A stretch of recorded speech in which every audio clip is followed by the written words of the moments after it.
Let me share some interesting stories about Asura Guru Shukracharya. He is a person of wisdom and known for his knowledge of Amrita Sanjeevani mantra.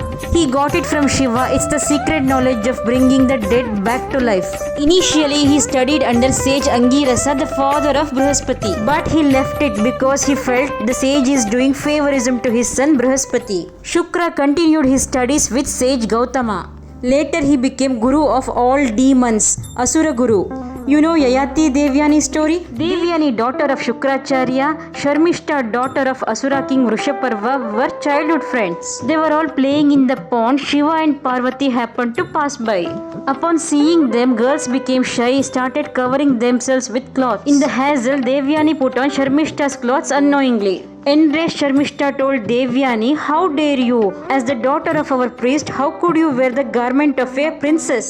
Devyani asked Sharmishta not to speak much and told her that Shukracharya was the guru of all kings and he can govern whole creation through his ascetic power. And King Vrushaparva is after all a just disciple of him. Upon hearing this, angry Sharmishta ordered her maids to throw Devyani into the nearby well, that too without clothes. Meanwhile, the king Yayati was also in the same forest doing hunting.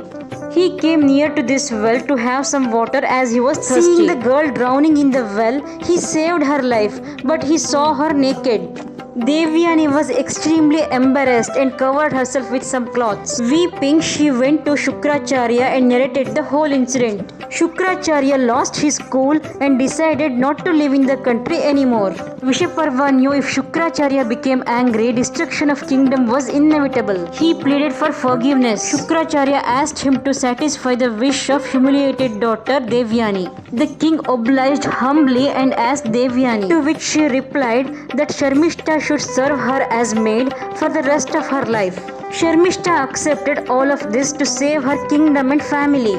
Asura Guru made the marriage of Devyani to the king Yayati grandly. Sharmishta was sent as a maid to the palace. Sharmishta herself was a very beautiful woman and Yayati was a lustful man. During wedding only, Devyani had put condition to Yayati that Sharmishta should never come close to him. Time passed by, Devyani gave birth to 2 sons. Somehow Sharmishta attracted Yayati. They had secret affair. She also gave birth to 3 sons. One day, upon knowing this, furious Devyani went back to father and asked him to curse her husband, that he get old age and never be able to indulge in marital pleasures. He was punished. Later, he exchanged his old age with the youth of his son Puru.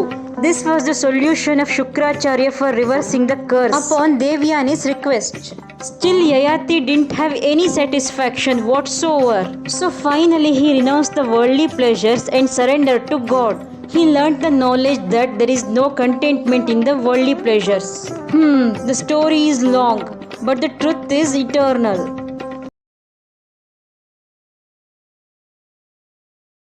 One more story. When Bali Chakravarti was doing lot of sacrifices on the earth to garner love and respect of all and to attain the status of God, Indra and his clan of gods on the heaven felt diminished in their energy. That Asura king Bali will rule the world. Vishnu decided to help and incarnated as Vamana Avatara, dwarf avatar. Vishnu came down to earth as dwarf man and reached the place of Yaga. Bali asked the young poor Brahmin as to what he wanted.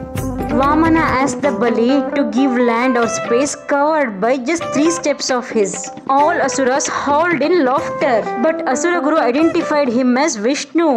He tried stopping Bali Chakravarti not to grant the wish, but all in vain. So he assumed the form of a bee and sat in the mouth of the Kamandala of Bali. Unable to pour water out of Kamandala, the pot, to do purification step of sacrifice, Bali just took a straw of hay and started poking the spout of the vessel. Unfortunately, it hurt one of the eyes of Shukracharya sitting in the form of bee. When Shukracharya emerged out of the pot, holding his injured left eye, the king became immensely miserable. Still, he proceeded to grant the wish to keep his word. Vishnu took his huge celestial form, equal to that of planet sizes. Seeing this, laughing demons became utterly silent. Vishnu put 1 step on the sky or the heavens and 1 on the earth. and asked Bali where to put the last one. With all humbleness, Bali sat and bent down his head to show the place for third step. Vishnu blessed him and sent him to his real home, Patala Loka, netherworld. All gods of the heaven relaxed. Here the main point is the great Guru Shukracharya tried to save his beloved disciple. In the process, he himself got injured. Guru did his perfect job, but the student also came out clean, keeping his words and believing in God. The image you are seeing is Vamana as the son of Diti and Kashyapa. Another variant of the same story. Surely I do video on that. Thank you. If you like mythological stories, please subscribe to my channel.